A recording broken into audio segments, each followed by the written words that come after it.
Hi friends, நம்ம இன்னைக்கு கோவக்காய் பற்றி தான் பார்க்க போகிறோம். அது நன்மைகள் பற்றி இன்னைக்கு பலருக்கும் தெரியாது, அதை பற்றி தான் தெரிஞ்சுக்க போகிறோம். இது சர்க்கரை நோய்க்கு சிறந்ததாக இருக்கிறது. கோவைக்காய் ரத்தத்தின் சர்க்கரை அளவை கட்டுப்படுத்துகிறது, இன்சுலின் செயல்பாட்டை மேம்படுத்தி டயபெட்டிஸ் பேஷண்ட்க்கு மிகவும் உதவுகிறது, எடை குறைய பெரிதும் துணை புரிகிறது, கலோரிஸ் குறைவாக இருக்கிறது, ஃபைபர் அதிகமாகவும் நீண்ட நேரம் பசி இல்லாமல் இருப்பதற்கும் வெயிட் லாஸ்க்கும் உதவுகிறது, செரிமானம் நன்றாக உதவி செய்கிறது, ஃபைபர் அதிகம் உள்ளதால் டைஜஷன் ஸ்மூத்தாகவும் கேஸ்ட்ரிக் ப்ளோட்டிங் கான்ஸ்டிபேஷன் குறைவாக இருப்பதற்கு துணை புரிகிறது.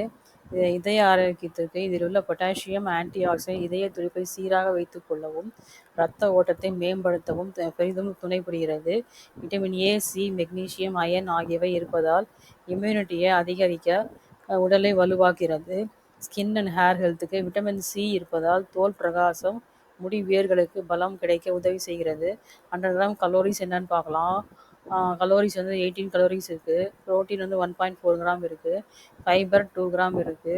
கோவக்காய் இரத்த சர்க்கரையை கட்டுப்படுத்துவதற்கும் செரிமானத்திற்கும் பல நன்மைகளை தருகிறது. வாரத்தில் 2 முறை சமைத்து உண்டு இந்த பலன் பெறுவோம். தேங்க்யூ.